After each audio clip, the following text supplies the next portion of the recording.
So how do you manage to have a thing that flies and doesn't use airports? It feels like you've hacked the system. We are creating a fundamentally new vehicle. It goes fast, it flies low, it's sort of operating in this different way. Seagliders are sort of hybrids of boats and planes, sort of use the best of both worlds. We'll go from Providence here to New York. That's about 180 miles. We can do that on battery technology. So you're going to board right next to the city center. We don't need to travel to an airport. It's floating at the dock like a boat.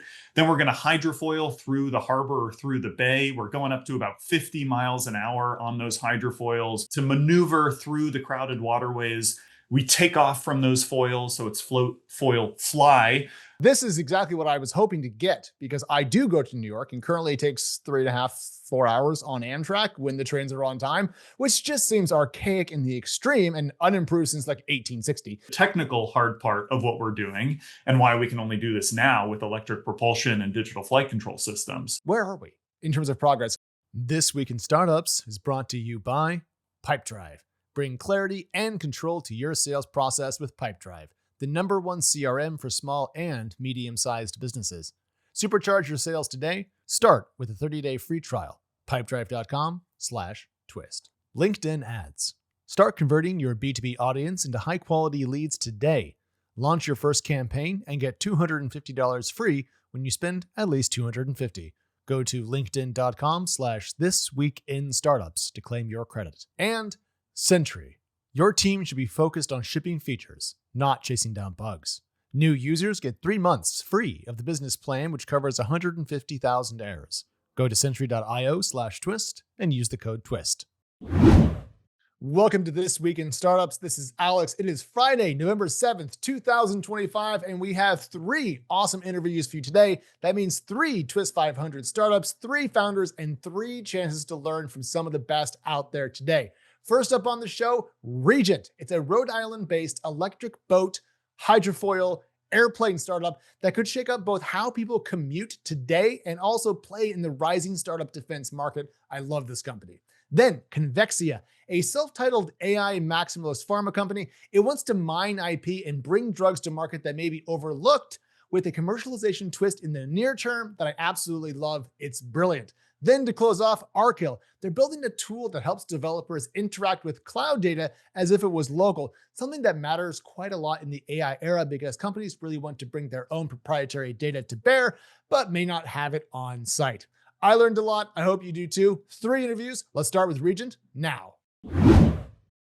Here in the US, trains are a joke, ferries are under capacity, and our airports are creaking because there's too many people that want to get around. Essentially, we have cars or very little else. But there is a company called Regent that wants to make electric sea gliders that are going to take us around the coastal regions quickly and safely. I'm excited about this because I want to use it. So please join me in welcoming to the show. It's Regent's Billy Thalheimer. Billy! Alex, good to be here. I'm so happy that you're here because I never get to make niche Rhode Island jokes in the pre-show. So thank you for showing up. But first, let's talk about the technology here. This is not a seaplane. This is not a hydrofoil. You guys at Regent are building something that is kind of in between them using wing and ground effect. So for the folks out there not in aerospace, what the hell is that and why do you like it? Yeah, well, definitely next time we're going to have to do the show in person. We'll just walk right down the road and shoot in person. We'll do it from a Seaglider. Sold. Regent builds Seagliders, as you mentioned. Seagliders are sort of hybrids of boats and planes, sort of use the best of both worlds. As you mentioned, the technical part is we are a hydrofoiling wing and ground craft. There's a lot there. What does that mean? We are wave tolerant and super efficient. So Seagliders use hydrofoils to rise up out of the water, giving us very high wave tolerance, therefore high utilization. You can rely on Seagliders. They operate in all weather conditions up to 5-foot waves, which is basically a hurricane. And then when we do fly, we fly on this cushion of air over the surface of the water called the ground effect. Sort of think about it as compressed air under the wing, between the wing and the water. Same thing that you see birds flying on when they're flying low over the surface of the water. It makes it very aerodynamically efficient for us to fly.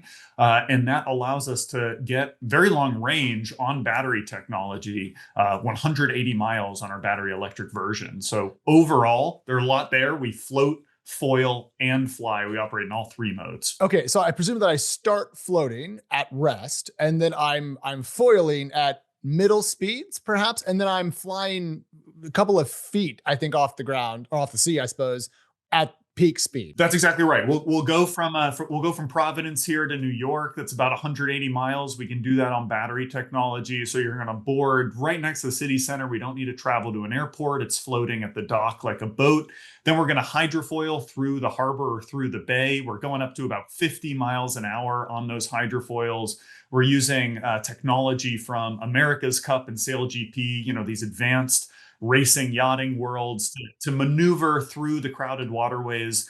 We take off from those foils. So it's float, foil, fly, take off in the air. We actually retract the foils. So it's like takeoff gear instead of landing gear. And then we fly on that cushion of air. We'll be about 30 feet over the surface of the water. That's not very high at all. That seems actually quite pleasant. Yeah, it's pleasant. It's high enough that the waves aren't a huge issue. So again, we want to be able to take off and operate in, a wide range of weather conditions, low enough where we still get that compressed air effect. So we get the long range. We'll fly 30 feet over the water, zip on down to New York. We'll be there in about an hour, and the ticket price is less than $100. So we're talking about like high-speed rail in every coastline on the planet. That's why I started out with public transit, because it turns out that building high-speed rail in the US is impossible because we have a multi-stakeholder form of governance and land ownership, and that's tricky. But this is exactly what I was hoping to get, because I do go to New York, and currently it takes 3.5, 4 hours on Amtrak when the trains are on time, which just seems archaic in the extreme and unimproved since like 1860. So I'm stoked that this is coming. Where are we in terms of progress? Because I went through your guys' company timeline, opened your DC office in 24. You kind of picked, you broke ground on your manufacturing facility here in Rhode Island in January of this year. And you started sea trials in March for Viceroy, your first Seaglider that is a little bit smaller than your later one. But I'm kind of curious how far this is from commercial application, because that's what I'm clearly waiting for. We are moving really fast.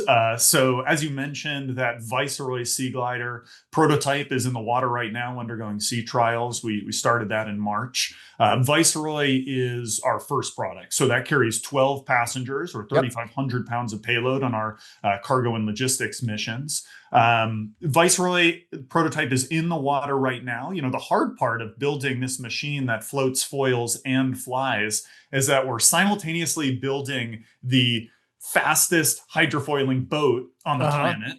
And then we're also building the slowest flying machine on the planet at the same time. That's why this has never been done before, is because those two speed regimes have not been able to overlap. So we're bringing up the hydrofoil speed, bringing down the flight speed, and we're able to overlap them for the first time with our electric propulsion digital flight control technologies. We'll get to the EV side of this in a second, but the speed of the air component to this, it brings a question up, because it feels like you're cheating in the best possible sense, because going to the airport sucks, going through security sucks, waiting at the gate sucks, being crammed into a Southwest, Boeing 737 sucks. The whole thing's miserable.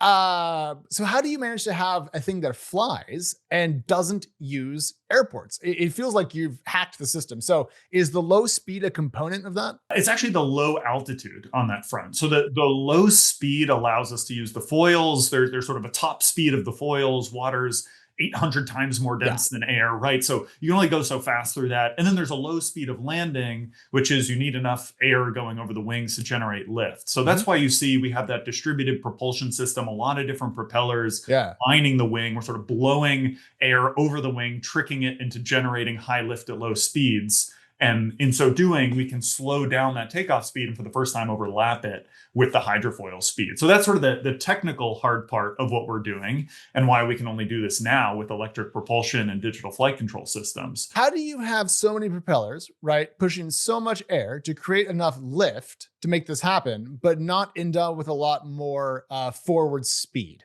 We can size the system with these electric motors, which give us, compared to sort of conventional jet engines or internal combustion engines, we can really size how much power we put anywhere, how much thrust we're putting places. So we can really dial that in to sort of be the perfect amount, and also make it an efficient system for our long range operations.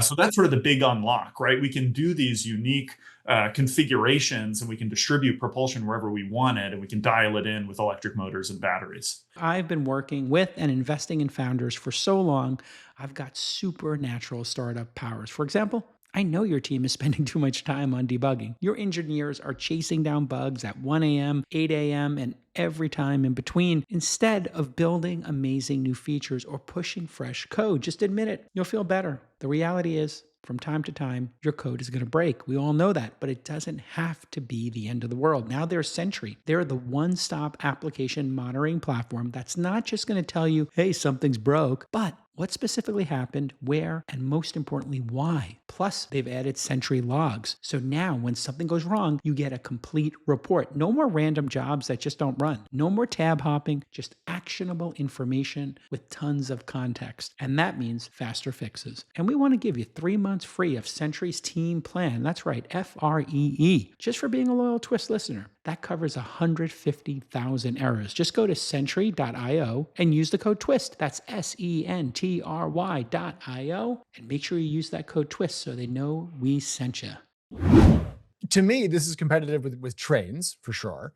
It's competitive with all sorts of other kind of ground transportation, and it's better than flights for a lot of things. Like I will never have to fly to Newark again, for example. I'll just take a boat, or Yeah, you take the boat. Exactly. It's a Seaglider. It's a boat. kind of a boat, kind of a plane. I'm gonna have to figure out how to talk about it. Well, it goes back to your previous point of, what allows us to fly without using the airport, because we stay in that ground effect, because we're within a wingspan of the water, actually Yeah. about half a wingspan at that 30 feet. We are regulated under the Coast Guard as a vessel. There is a Awesome. special rule in US law that is also mirrored in international law and regulation that this kind of vehicle, and a Seaglider is a wing in ground craft, is a vessel under maritime jurisdiction. And that makes sense because we stay over the waterway. We do not rise up to airport altitudes or go into airspace. In fact, we're flying, below the height of a sailboat mast and well Right. below the height of a cruise ship. So we're in the maritime domain. And that's why this is regulated as a boat. We call it a boat. We have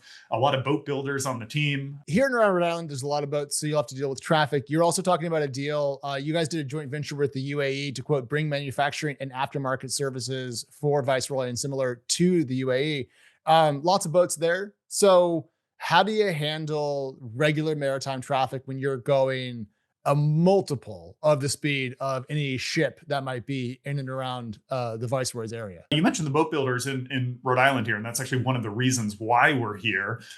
Is sort of, a non-characteristic startup market that's actually perfect for us because we can leverage this incredible local talent that we have here in building composite racing boats. It's like the center of the sailing racing world. But in terms of traffic avoidance and maneuvering, that's where float, foil, fly comes in, because a conventional seaplane, you think about it, just goes from float to fly. Yeah. So you need to clear these long takeoff routes. You need to get to very high takeoff speeds to get on the wing. In our case, we don't need to do that. We can separate our high-speed takeoff and landing operations from our docking operations. And so we can be hydrofoiling, again, at 50 miles an hour. So that's like it's quick. highway speeds. We can actually, it's almost like a high-speed taxi. We can go very far from the dock. We can go through rivers or bays or harbors on the foil, where we're as maneuverable as any other boat. And then we can take off once we hit the open water. So here it would be like we get south of Newport and we take off south of the bridge. Got it. So essentially, because you'll be being a boat around other boats, there's not much of an issue. And then when you get out where there aren't boats, then you can just fly. Exactly. That's lovely. It makes sense. What changed in technology terms to allow this to be possible now? Because when you explain to me, the combination of float, foil, fly seems quite obvious. Like, oh God, of course, why not? So was it the composites that have changed? Was it battery technology? Was it just people finally getting around the idea that we will have electric planes? Like what changed? Yeah, there's really three big things. The first is, hydrofoil technology being used in the America's Cup for the past, say, decade or so, but really seeing a lot of maturation in that technology and the modeling of it, the hydrodynamic modeling of it, right? It's sort of like how we saw a trickling down, or there's always been a trickling down of the most advanced automotive technology from the racing world and F1 into sort of commercial automotive. All of this incredible racing technology in the America's Cup world did not have an outlet until now. It's like we can use that hydrofoiling technology. And I think you've probably seen, the listeners have seen around a lot more applications of hydrofoils. There's hydrofoil boats and hydrofoil surfboards and all these things. There's the famous Mark Zuckerberg with sunscreen on his face doing He was doing that for us, really, to try to, advance the state of awareness of hydrofoils. That's why he's an early investor in the company, I think. Great partnership, really great partnership there. So hydrofoil, so we're capturing that hydrofoil wave. Next is electric propulsion, that doing something like blowing the wing like that to enable takeoff from a hydrofoil at a relatively low flight speed. 50 miles an hour is very low speed to take off a plane. And so that is enabled with electric propulsion, and not only unlocks that takeoff and landing operation, also brings down that cost incredibly. If I told you you could get, from home here in Rhode Island to New York in an hour, but it was going to cost you the same as a flight ticket, it may not be that interesting. But if I could say it's going to cost you less than your train ticket, maybe less than the tolls you're paying on the road anyways, and it's faster and it's greener and it's more comfortable, all of a sudden you're way more interested. So we bring down that maintenance cost by switching to an all-electric system. You should just match whatever I pay for Amtrak, which is several $100s to get from Providence to New York City, for example. If you guys are cheaper and faster, it's game over. It's absolutely game over. And so the last piece now, because the control of that, float, foil, and fly, all different modes, all different controls. So the last part of this is the flight control system. So we now have flight computers and softwares. We have this incredible, half of our engineering team is software engineers. So we have this incredible control system to keep it safe in all modes, to the point where you don't actually fly it when it's a plane. We have this autonomous control system that governs it and makes sure you're safe in your flight envelope and controls that height above the water. So the only thing you do as the captain is boat controls, left and right, fast and slow, and it just locks you in on that 30-foot plane. So now we can train mariners. So it's kind of like Super Cruise for like cars, in that it does for cars, it's distance to person in front of you, tracking things and so forth, but you're just really doing left and right. So in this case, you're doing kind of the same idea. You're doing boat controls for a plane. Well, that solves your pilot problem right there, because if you can have mariners, and there's a lot of people out there who know how to do boats. So what do you think that's going to take in terms of time and money to get, like, I don't know, let's say a tugboat captain geared up and ready to rock a Regent? Yeah, we're working on the training course right now. We actually have some great partners on that. We expect it to be about a 4 to 6 week course to go from, say, your trained commercial captain into a Seaglider, because the operations are very similar. And it's really just familiarity with, the speeds and some of the systems. But I'm a pilot. My co-founder is a pilot. A lot of our teams are pilots coming from the aviation world. So much of your pilot training is how to take off and land, and how to recover from an unusual attitude, and all these failure mitigations. In a Seaglider, you don't even have control of that. You're driving a boat, and if something goes wrong, you land. You press the land button. I Googled it while we were talking. The minimum takeoff speed for a Cessna 152, what I have most of my flight experience in, is about 50 knots. So, that's a number that comes up quite a lot in this conversation. You guys have talked about it was $7 billion in orders, I think at the end of like 23, and I think it was $9 billion in backlog by the end of 24. That's great, Billy, but why not sell it and make your own coastal airline that just consumes tons of business and becomes enormous? Like, why sell it? Why not just run it? There's really 3 reasons. The first is brand recognition. And, we are creating a fundamentally new vehicle. It goes fast, it flies low, it's sort of operating in this different way. I do expect a lot of people to just think this is an incredible experience. The ride's going to be smooth. If you're afraid of heights, this is a great thing for you. But it's net new. And I think there will be a lot more brand recognition by taking the service with a trusted airline or a trusted ferry company where you're already operating, versus jumping on this net new Regent system. It also allows us sort of to use a very similar business model in selling to defense, which is actually, I would say, one of the fastest growing parts of our business, and not operating in defense as commercial. So, that's one. 2 is, from an economic perspective, we can sell the Seagliders, get them off our balance sheet and onto our customers' balance sheet as owners, and then Regent participates in the aftermarket maintenance. And then number 3, if you look at value accretion across, say, airlines today versus Boeing.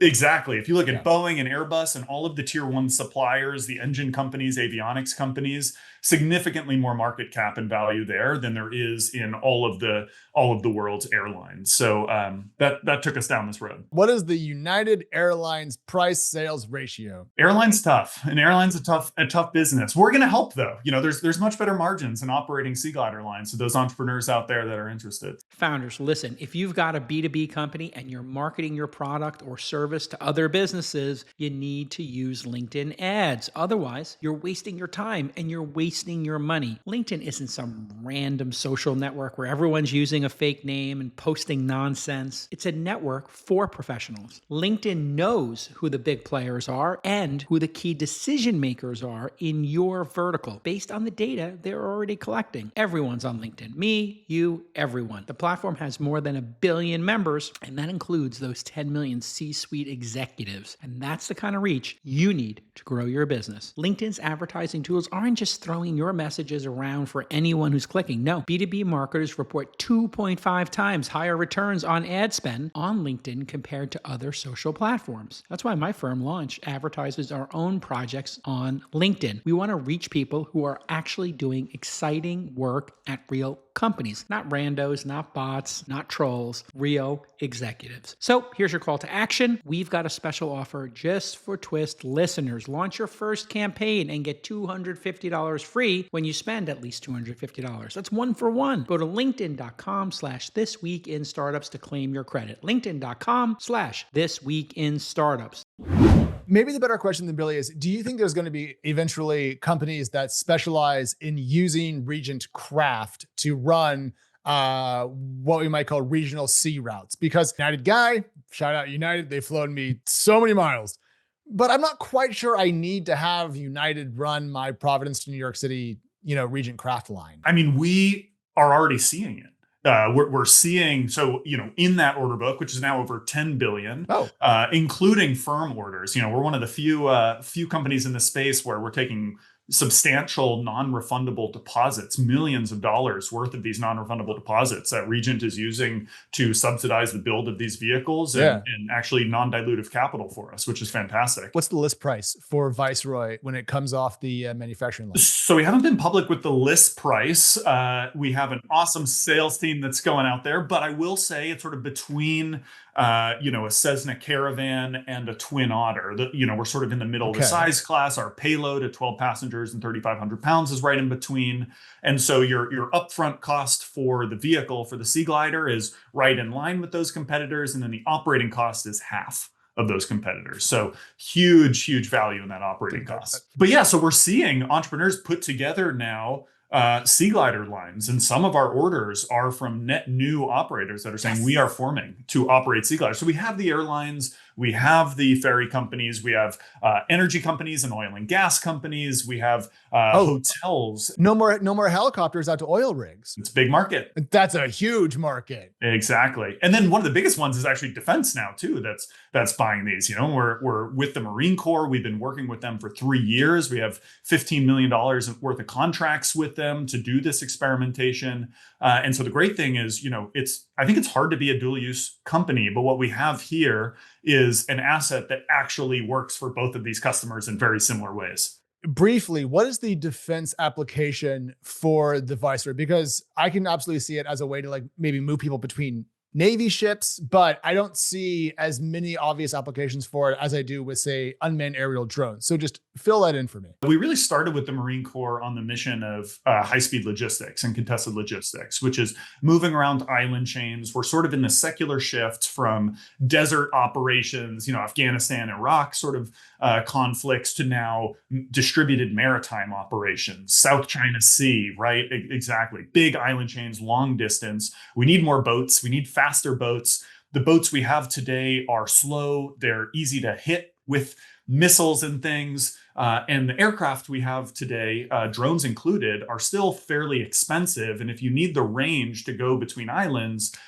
you're building even more expensive systems, and you still need land basing. So what we have is really in between. We're like a boat. We can operate from the water. We can sit out there indefinitely, but we have the speed of a plane. And so that's a huge, huge gap that we're filling right now for Indo-Pacific operations. So we're doing contested logistics, which is moving people and supplies around island chains. There are, drones out there right now, lots of drones, which is definitely a focus of DoD, but you can win a battle with the drones. You cannot take and hold land and win a war with drones. You need people to do that at the end of the day. So you still have to move people. When you're putting people into a fight to do that, you have to be able to take them home safely. And so medevac is also one of our fastest growing applications for this vehicle, of actually being able to go out, land on the water, rescue people, and bring them home. So to be clear, you're going to be able to serve airlines, net new carriers, various military applications, and also I presume there's going to be some rich people who just buy these for themselves. Big market. Big market. Which brings me to my last question for you, Billy, which is just, you're doing it in Rhode Island. And Rhode Island's a tiny state. No one knows who we are outside of like the Northeast. But I find it really exciting that not just Regent are here. I mean, we were talking about Vatten Systems before the call, and you mentioned Havoc and Anduril has a presence here. What's the Rhode Island pitch? Like, what types of companies and startups should be thinking about putting down some boots here? Rhode Island is sort of in the midst of this maritime defense renaissance, which is very well aligned with national priorities and that whole defense scheme I laid out. National defense for the next decade plus is going to be water-based. And so you have a lot of sort of overlapping things in Rhode Island that make it compelling. Obviously, it's the ocean state. You have Narragansett Bay. It's an incredible testing facility. There's a great military presence here. Naval Service Warfare Center and the War College are here. So you get, the top brass, the generals, the admirals, the decision makers coming into Rhode Island, and you can call them up and say, hey, we're a half hour away. Come check it out, because everything in Rhode Island's a half hour away. So, you can just come on over and check it out. So that's been great for, engagement at the highest levels of defense leadership. One of our senators, Senator Reed, is one of the ranking members on both Senate Appropriations and Senate Armed Services. So he's an incredible support to companies in the state. And it being in a small state in Rhode Island, it's like he comes and visits, quarterly, personally. You get so much more hands-on, like compared to like California, for example. I mean, I've run into like the mayor of Providence was just like eating in my local diner. And I was like, this does not happen in San Francisco where I used to live. You're not as abstracted from government. It's right there. Exactly. And then I'd say the last thing is we're in what's called Quonset Business Park here. Mm-hmm. So like General Dynamics builds their nuclear subs here. And there's just this huge growth going on because of the compelling financing that the state offers. And we're just building factories left and right. Like Quonset is the factory right now. Is Governor McKee sufficiently engaged? For sure. I mean, I was with him last week, super engaged in this, growing this out. The state is investing real capital into growing the manufacturing base here, all focused around maritime and defense. But for example, we are building our 255,000 square foot manufacturing facility that we were able to build. I mean, this is a $50 million project. We were able to build this as a Series A startup that had raised a total of $60 million to date. I know. Crazy leaning in from the state. It's really incredible. So that facility will open in the spring. We'll start cranking out Seagliders for both those commercial and defense customers. We'll deliver our first Seagliders in 2027. But it's not just us. Anduril's building their facility across the street. And we have all these other companies coming in. Saab is bringing their undersea warfare center. There's a good presence from Raytheon and RTX. Like it is a very cool state to be in right now. I mean, Narragansett Bay is essentially one large sub pen. Like, let's be honest. Like, it's great. It's awesome. I love to be enthusiastic about a company and my adopted home state. So, Billy, thank you so much. I will come down at some point and say hi and just see what y'all are building. But 2027, last thing, early 7, later 27. When do these first touch customer hands? I would say second half of 27 is where we're focused right now. First half is going to be a lot of sea trials. So they'll be out on Narragansett Bay. They'll be working. They'll be in the hands of the Marine Corps, certainly, working on those missions as well.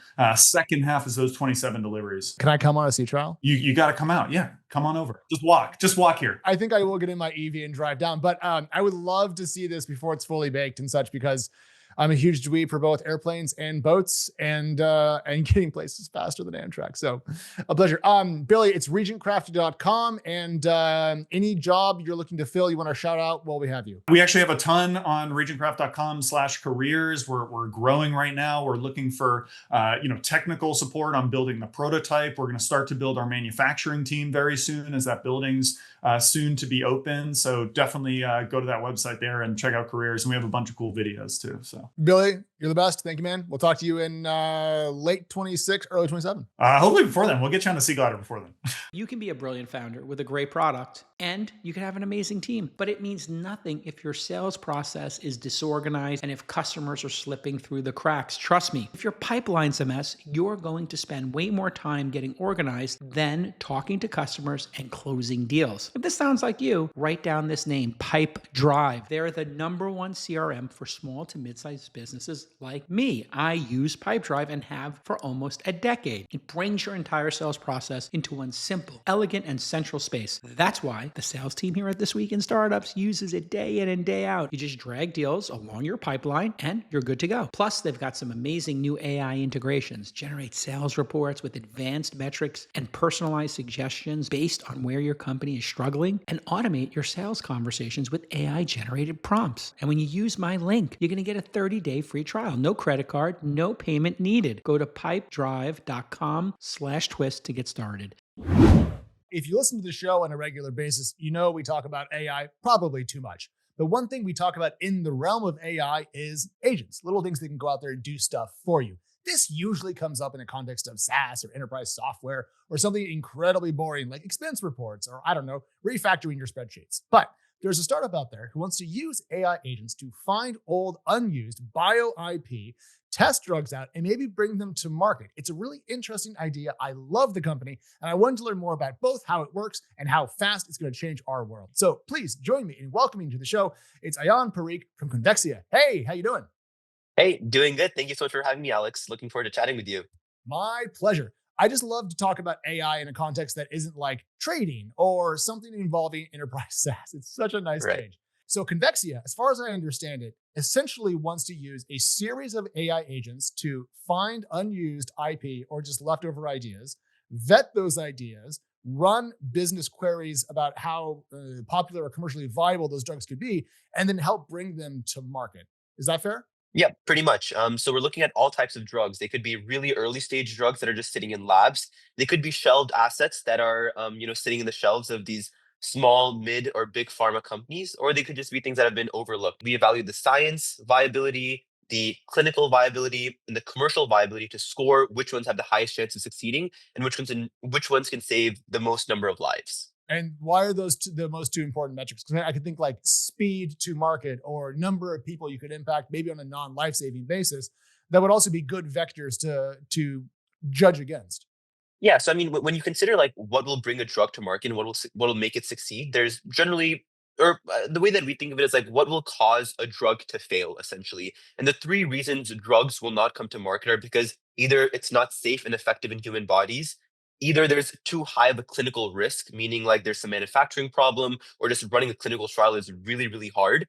Or it could be that there's no commercial viability, that there's already something out there that's way better, or the market size just isn't there. Or perhaps that like an insurance company will never cover it because the standard of care is already so good. So those are the three key Ah, reasons why drugs will fail. And that's why we look at those and consider why they'll either succeed or not succeed in the market. okay. No, that helps a lot. Because I was really curious about like, to me, there's a lot of ways you could approach this, but you have to narrow it down. Now, Right. the thing that I was really kind of hung up on prepping for our chat today was just how much leftover IP or ideas on the shelf or I don't know, preclinical trials out there. Like how much stuff is there for you to go out and look at and run through the agentic stack that you're building? An incredible amount. So just to put some statistics out there, Yeah. out of all the drugs that enter into phase one, only about 5 to 10% ever even make it to market. And the percent of drugs that even make it to phase one is a really, really small proportion as well.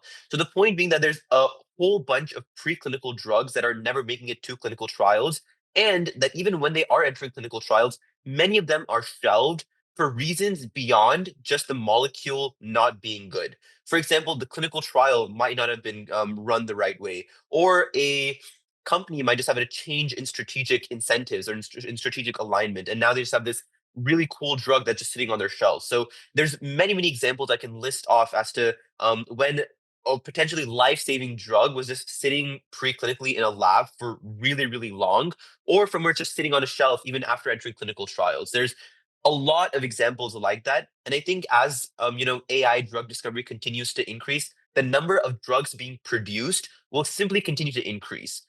Creating novel drug molecules will almost to some degree become commodified. But what will become really critical then is actually trying to evaluate which one of these will actually be successful. Out of all these drugs we're making, which ones of them will actually be successful in clinical trials? And I think that's kind of where the future of the space is going to. The future of pharma is in M&A. I can talk a bit more about why that is, but the larger point here being that we want to be on that forefront. Okay, so down the road, 5-10 years from now, we're going to have AI models of sufficient quality to kind of come up with their own ideas. And then from there, we can vet them and then eventually get them to market if they work. Today, though, AI models, maybe not quite there yet, but there's tons of stuff out there that you can go out and mine. Okay, that makes sense to me. Glad that I understand that. The question is, how do you get access to the information? Because I presume that if I was Merck or some other large pharma company, if I shelve something, the public may not know about it. So how do you get the ability to have access to the information you need to do the work to vet as these drugs as possible candidates for Convexia? So I think like kind of the last mile of this is always somewhat relationship based. Like in order to Mm. actually strike that deal to some degree, you need to know the right people.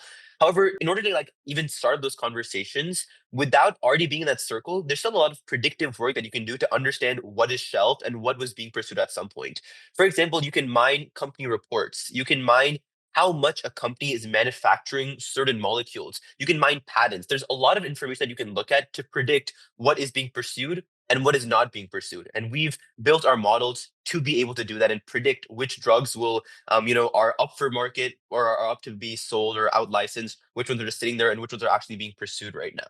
And this is the first layer of your agentic stack, as I call it, which is your sourcing agent, the thing that goes out there and pokes around and finds stuff and brings it back to the company. Is that part of the company's technology in production today? Is that going out there and doing this, or is that something that you're working on building so far?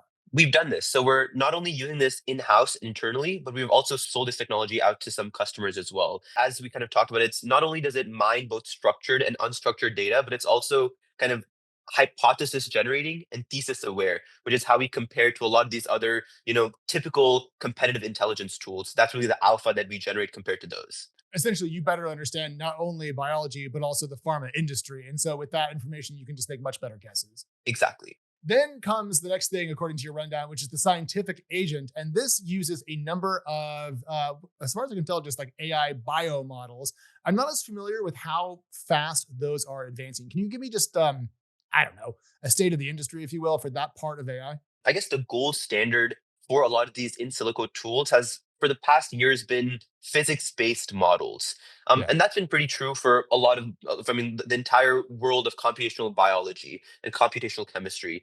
But now we're kind of seeing a bigger and bigger push towards ML-based models. Like just in the today, some cool models were released. Yesterday or a couple of days ago, BoltzGen was released from MIT. So a lot of really, really cutting edge tools are being released in this ML space. And I think like when we look at the next 5, 10, 15, 20 years, I think these ML models will become increasingly better and become the gold standard. Whereas right now and in the past, it's been more so the physics-based models. So I think like in different worlds, there'll be different. I mean, in different kind of sectors of the science side of things, change will be seen differently. Like right now, if you look at like binding, the ML-based models are actually pretty good. But if you look at like toxicity, there's not a lot of good ML-based models or even models at all. So I think like there's a lot of room for growth in this space, but we are getting there. So physics-based models for the work that we're describing to my non-biologist brain seem like the way to go. Why are ML-based models, in your view, going to supplant and surpass them? Well, I mean, like, I think the pace of ML innovation is faster than anything we've ever seen before. Ah, yep. Okay. So like they're growing faster than ever before, and like even physics-based models, they have a lot of limitations right now as well. Like a lot of physics-based models can't actually predict everything that an ML-based model can even like touch on. So I think like the capability as far as like compute goes, as far as speed goes, as far as like raw capability goes, will soon be, I mean, the physics-based model will be far exceeded by the ML-based tools. That makes a lot of sense to me. Now, the next thing is your commercial agent. That one makes great sense to me. Then we get to the clinical agent side of things. This is when I get even more excited because you're talking about using digital twin simulations. And I think digital twins is a brilliant approach from, I mean, a lot of places, everything from, factory design on down. But in practice, how good is digital twin simulation for individual drugs? Because to me, they could be a cool technology and maybe a tough use case. So I'm curious how well they wed, if you will. Running digital twins is a very, very difficult problem. And I think like we're still exploring what that looks like to its fullest capability.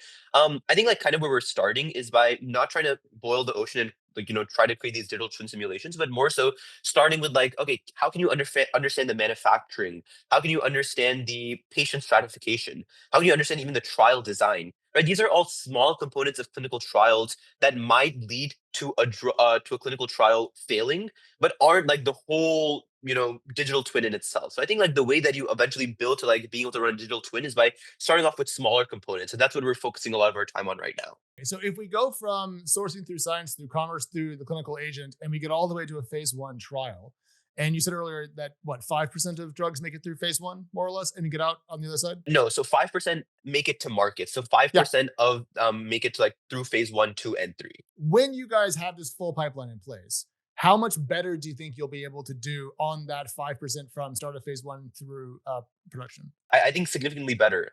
We've been doing a lot of internal backtesting, and we're going to be publishing some really cool results. We're actually publishing a paper pretty soon that'll like Nice. talk about specifically some of these benchmarks. So I think that's coming up pretty soon, and we'll be excited to kind of publish what those exact results look like soon. But I mean, based on what we've been seeing, there's a lot of promising results that we've been seeing by just doing simple backtesting of our agents. Are we talking about like 2% better from 5 to 7%, which would be 40%, quite a lot? Or are we talking like 5 to 25%, like a 5x? Yeah, something like the latter. It'll be significantly better, and that's just because like not only are we now able to predict like just commercial success, like that wasn't too difficult before, but like also being able to look at like the actual science of this, being able to understand like out of all the history of clinical trials, how much better is it to use this contract research organization or this manufacturing organization. Like these are all very, very small details that we can actually fully understand and understand like how that affects the probability of success of a certain drug. And I think that's where we get really excited because of how granular we can get with some of these details. Well, I mean, that explains why you've decided as a company to sell bits of your technology to other people and you're seeing uptake from it.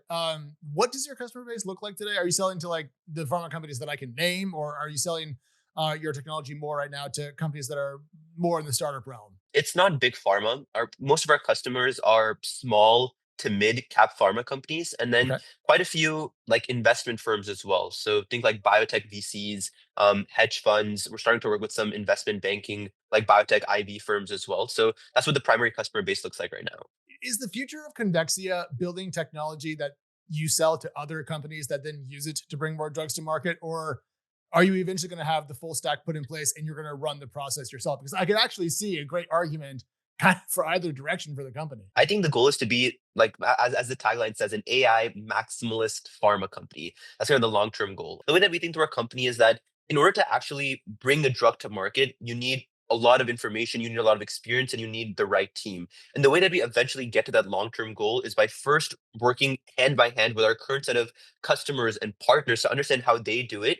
And then we would leverage those insights to eventually run this process for ourselves. So the long-term goal is to be fully vertically integrated and to be a pharma company. How far away is that? Is that 5 years, 10 years, 1 year? I just don't have a good guess. Yeah, so when you look at like a lot of the other companies that have done something similar, for them, like Schrodinger is a good example, Recursion is a good example. These are all companies that it took them like anywhere from like 9 to maybe 12 years. Okay. I think our pace can be much, much faster. We're already helping a lot of companies make decisions about drugs to in-license. So I think like, I mean, we're keeping our eyes out. If we spot something that really piques our interest and that makes sense for our portfolio, like there's no reason why we can't pursue it if we have the confidence that our models are actually that good and that it's worked in the past. So I think it could be as near as like a year from now. It could take a Wow. couple of years as well. It's pretty cool how quickly we can move in this space. And given the right circumstances, we can actually move on some of these drugs pretty quickly as well. is your ability to move quickly predicated on simply the advancements in ML we were talking about earlier, or is there something else going on at the regulatory level that's providing a tailwind just to your pace? I think it's a bit of both. I think like we certainly understand that like these models will continue to get better and we want to be on that forefront. I think Sam Altman talks about this, like as the model gets better, our company will also get better. So we're not really competing against models, but like it's very synergetic. Yeah, sure. Yeah, and I think like there's also some interesting regulatory tailwinds, specifically with rare diseases that we're very, very excited by. Like we can get into the specifics of them, but like CNPVs and PRVs, these are all like vouchers that can essentially make it very lucrative or very like monetarily exciting to pursue a rare disease drug if you actually achieve some of these vouchers. I think this is like a Ah, really, really compelling space that, I mean, that's why we've been looking a lot into rare diseases, severely underserved market. And our model, like we're a really, really small, lean team. So whereas like a Pfizer, they're looking for a $10 billion outcome, we can actually like an under $1 billion outcome is incredible for our company, which is typically what the ultra rare or rare disease space might look like. now, what is a good example of a rare or an ultra rare disease that people listening might be familiar with? 'Cause I feel like we should ground that in something akin to an example. What's defined as an ultra rare is under 200,000 people get affected by it each year. So I mean, there's a lot of examples. Tay-Sachs is an ultra rare, and there are also some more commonly rare ones as well. But anything that kind of falls under that perspective is what would be defined as a rare disease 200,000 per year per around the world, not just here in the US. in the U.S. Oh, okay. So 200,000 in the US per year. That doesn't seem that ultra rare to me. That seems like my hometown times 4. So that's what rare disease is. Ultra rare would be under 50,000. Still, that's my hometown. I grew up in a town of 50,000 people. That's a non-insubstantial. I thought it was like 5. I had this entirely wrong. Okay, but essentially, because Convexia is so lean, and because you don't run wet labs, you have lower operating costs, etc. You can afford to go after these drugs that don't match the cost structure of one of the pharma companies that we can name. Exactly. How many of these rare diseases are there out there that people need help with? Like, is it I don't know, a couple thousand? I mean, how long will it take to chew through them? An incredible amount. So I guess for some perspective, out of all the rares and ultra rares that are known right now, only 5% have cures. So 95% of the market is still up for grabs. So there's an incredible like thousands upon thousands of ultra rares and rare diseases that are like that there's no solution for right now. And we've been spending a lot of time thinking about like not only like developing new cures, but also just repurposing existing drug composition. We've been working with a select number of select number of partners to understand like can we build out repurposing models using some version of our agents to help them find how some approved drug can be repurposed for an existing or for some rare ultra rare disease. So a bit like how GLP-1s are great for reducing your appetite, for example, they're also great for diabetes, I think, and they're also good at like addiction control. And they do a lot of stuff. So single compounds can have multivariate impacts, and so you want to see if existing Exactly. compounds can help these super. How do you do that? What does the AI model or agent do to try to form fit existing compounds into known but unrelated problems? There's a couple of ways. I think the kind of the standard way of doing it right now is just using like a graph neural network. I Okay. guess this is the standard way is in terms of like how we would develop it or how we have developed it.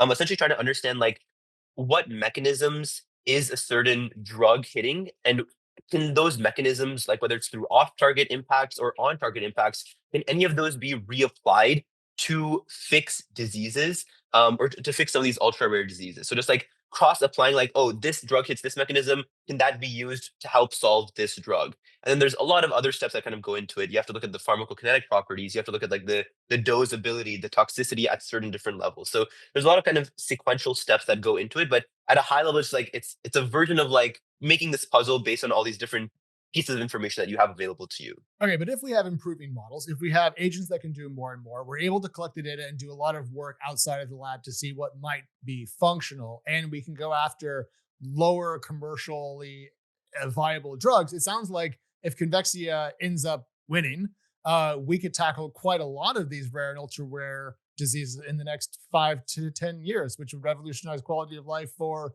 millions of people here in the US. Agreed. I think that's the goal. I think there's a Good. couple of other players working in this space as well, but I think like I think like the general vision of being able to find and bring drugs to market faster and use find existing drugs and seeing is there a way to they can repurpose these for existing companies or for existing rare diseases. I think it's a really, really exciting space. And I think given, as you said, that the models are getting so much better so quickly, I think there's certainly a path to seeing a lot of value come out of this space in the coming 5-10 years. One question that I have though is just about capital, because right now, if you look at where venture dollars are flowing, I don't think it's biotech's best year ever. And so I'm kind of curious, are you guys classified as a biotech company that uses AI or as an AI company? Woo, easy fundraising that's working in bio. A mix of both, I think. Like, I think for our seed round, we just closed up our seed round. Hey, congrats.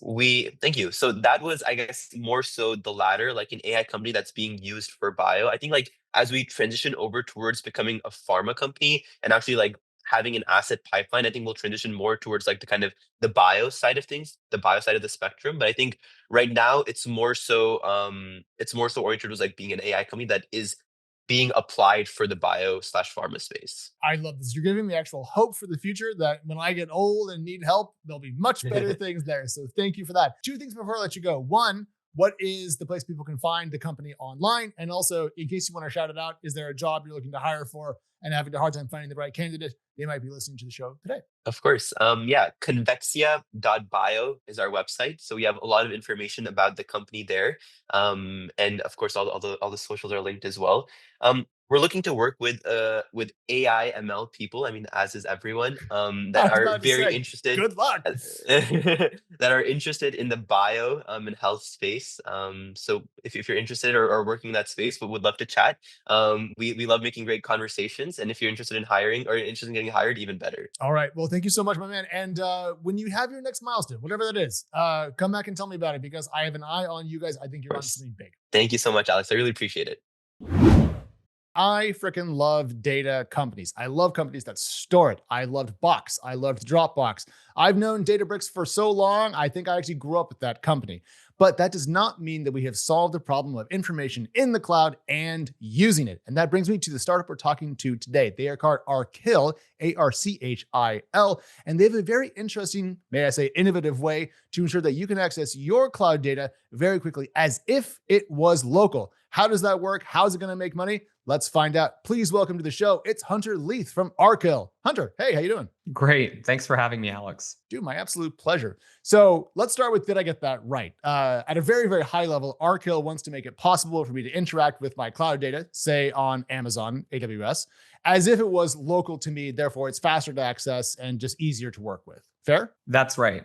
Traditionally, you would spin up like a server in a place like Amazon or Google, and then you would have to transfer that cloud storage to your server in order to be able to do anything with it, which is slow and expensive.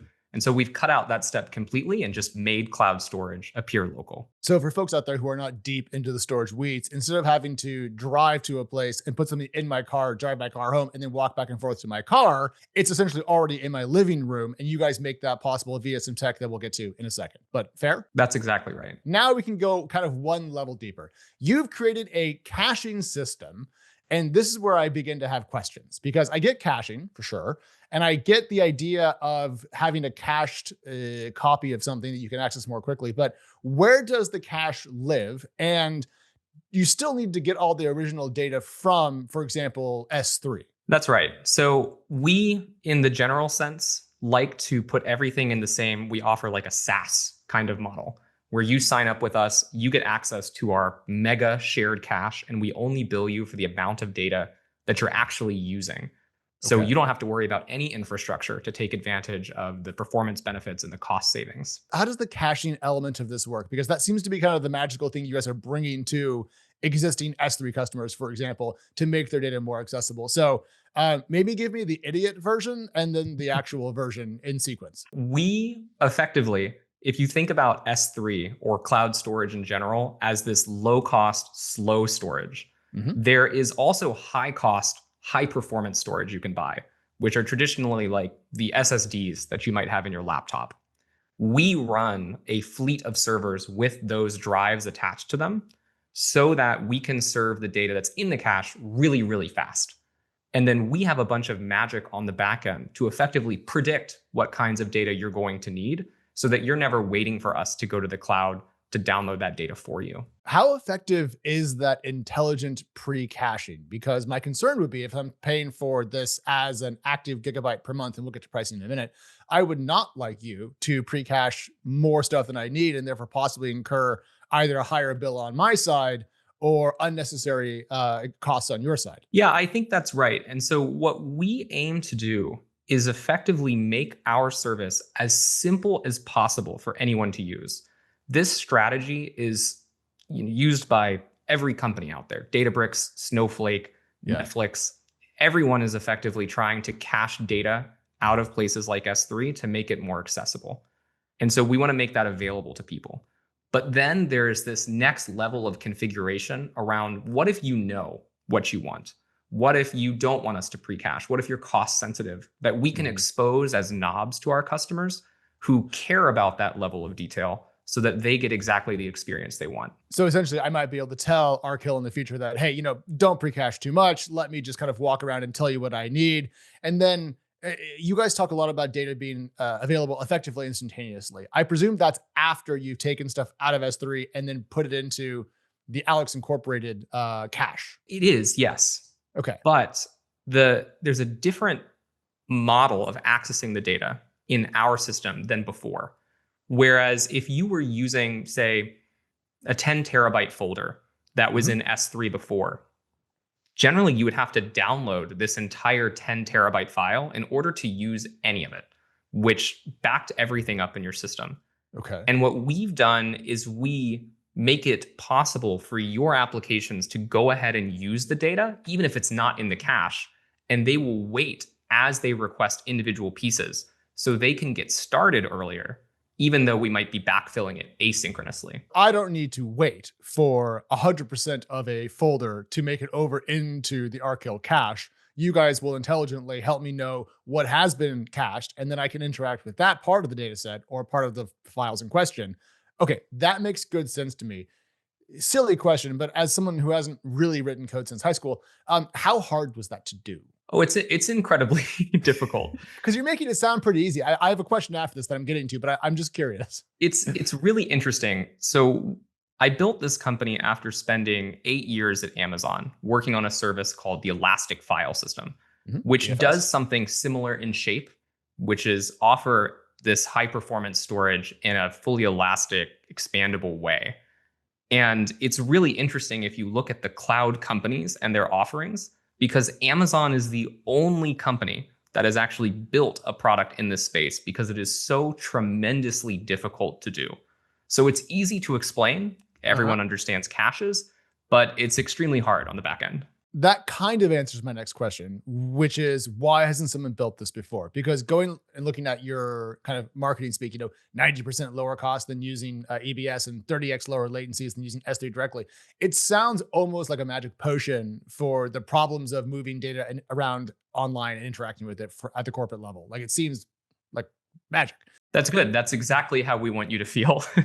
Well, everything feels like magic to me because I mostly bang rocks together and rub sticks together. Why were you able to do this when Amazon and Google Cloud and Azure haven't been able to? Is it partially because you're no longer inside the beast, as it were? And so because you're outside, you don't have to follow, I don't know, normal Amazon development patterns? Or what was the unlock that made you, Hunter, and Archil able to do something that, $10 trillion worth of market cap cannot? Well, I think if you look at the clouds as a market offering, you can effectively draw a through line from how people used compute and storage in the 1970s to actually the products that they offer in the cloud today. It's like servers, multi-tenancy, hard disks, object storage, done. And I think what the unlock was for our product is really understanding that the cloud has actually changed the way that we can offer these primitives to customers.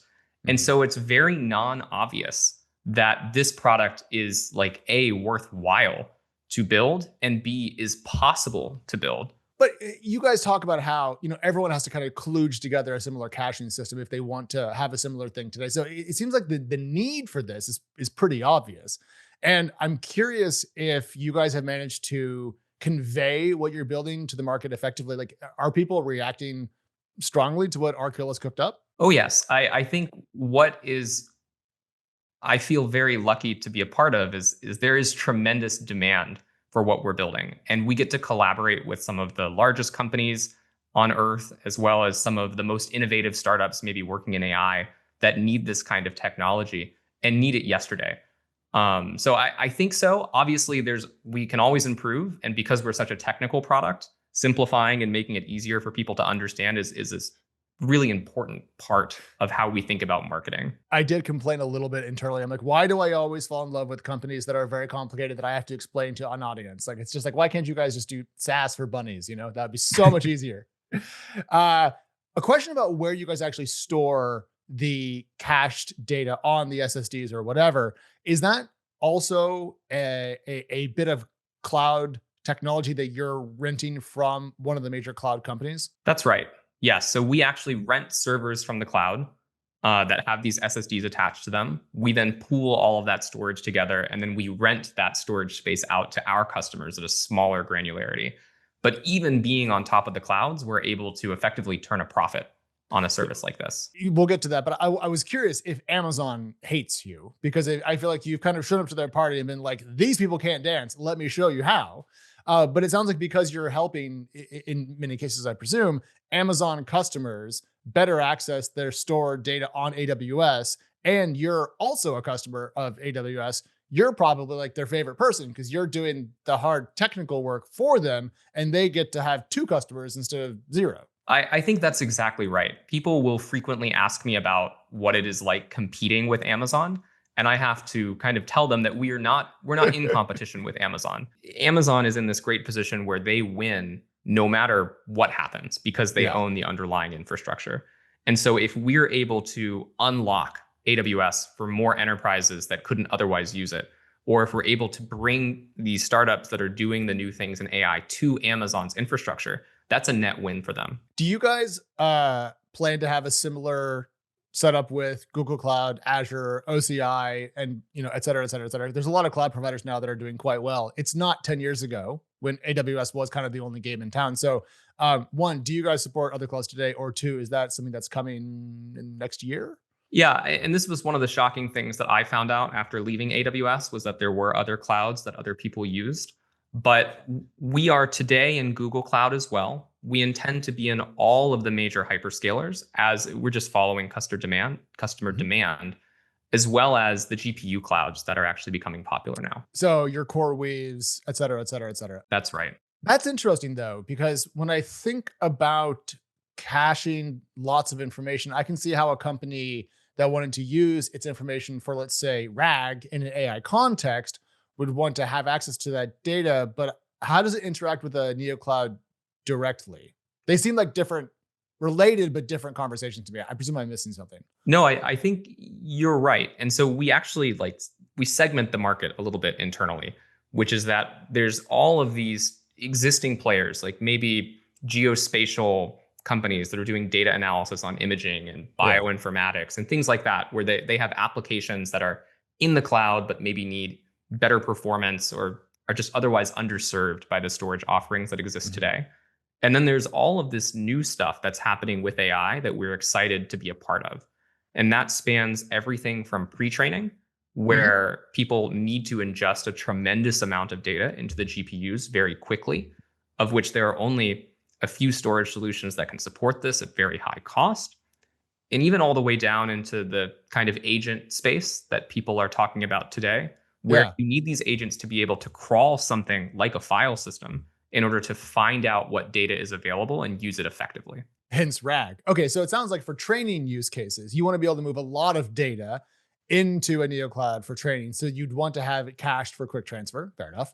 And if you're doing anything in the agentic realm, you want to have access to specific information, lower quantities, but very quickly. And that's where you guys fit in as well. Oh, interesting. So you're kind of like, you help facilitate both inference and training for AI. Well, that's a huge market. I like to tell people that our goal over the next 3 years is to become the universal access layer for data, which is that our product, because we offer this kind of rare combination of performance benefits and cost benefits, should be the easiest way for anyone building any kind of cloud application to actually interface with their data no matter where it lives. So how long until I don't need to go to Amazon to start my storage journey and then layer Archil on top? How long until you just white label S3 for me entirely?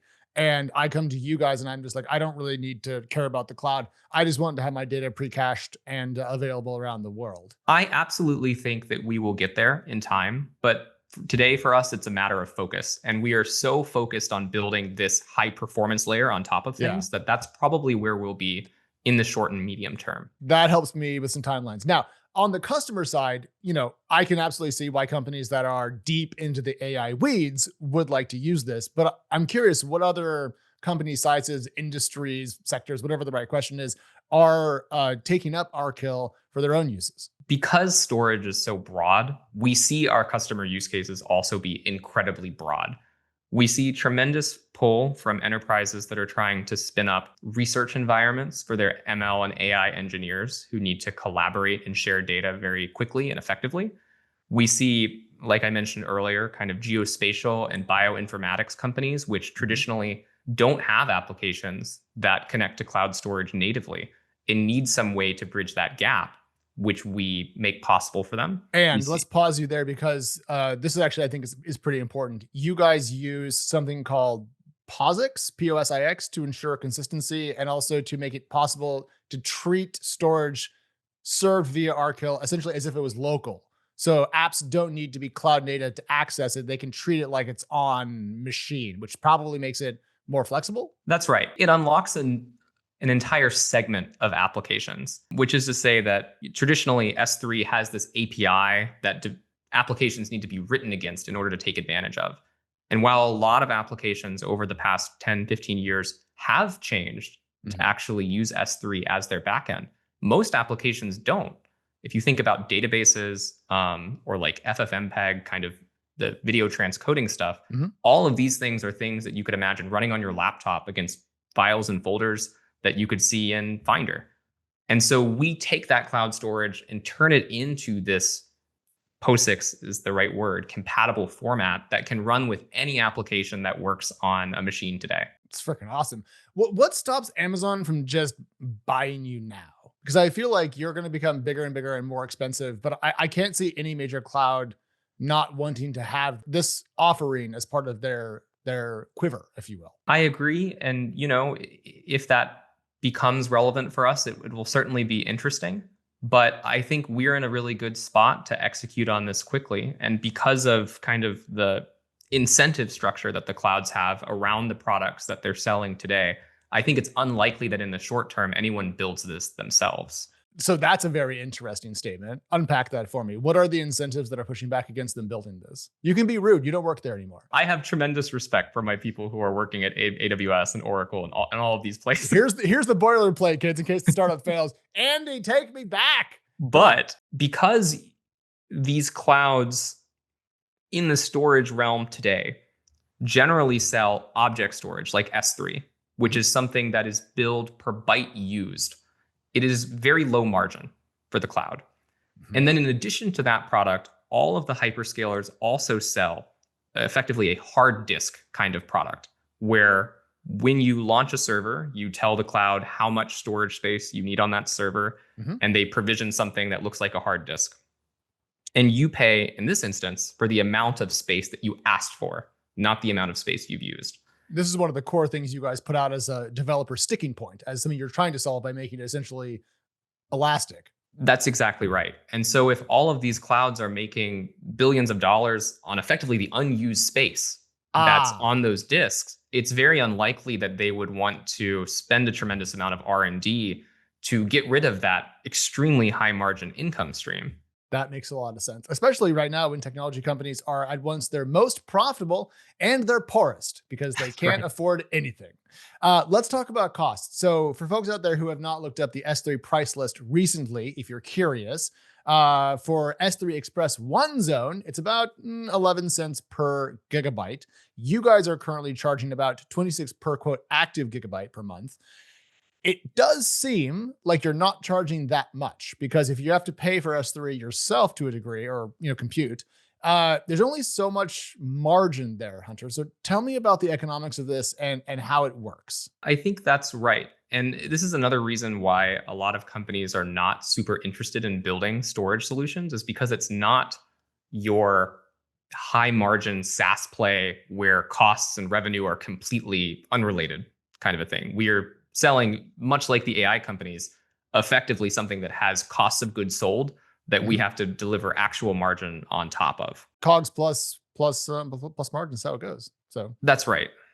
But when we talk to engineers who are at these enterprises that are interested in using our product, they're very indexed on wanting to use cloud storage like S3 because, for one of many reasons, it's very low cost.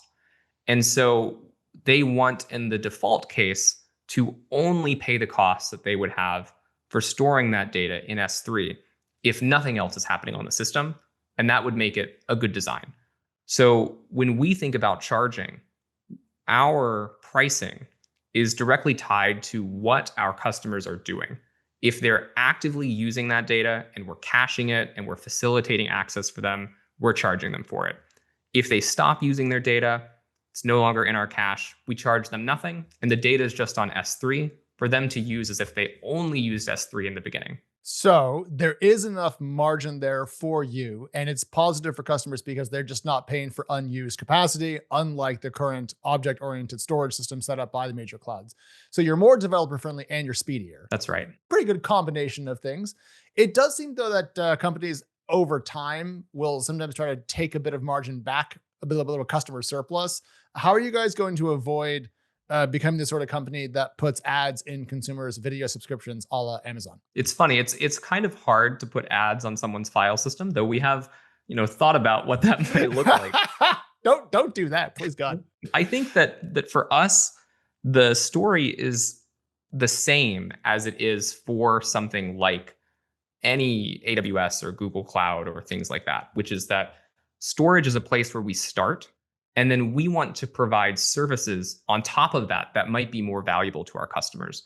So rather than offsetting these prices with things like ads, we would rather offer things like compute on top of the storage that provide a better experience because it's tightly integrated with what we do to generate additional revenue. So if cloud computing and storage is abstracted compute for companies, it sounds like what you want to build is like a synthetic layer on top of that takes kind of the raw grunt of data centers that other companies have built and makes them much more modern, if that makes sense, and offer them to people in a manner that's much easier and better to consume and interact with. I think that's right, which is that over time, the way that we see people interact with systems continues to become higher and higher level, which is like maybe 15 years ago, developers really wanted to use S3 directly, use disks directly, and put all these blocks together themselves.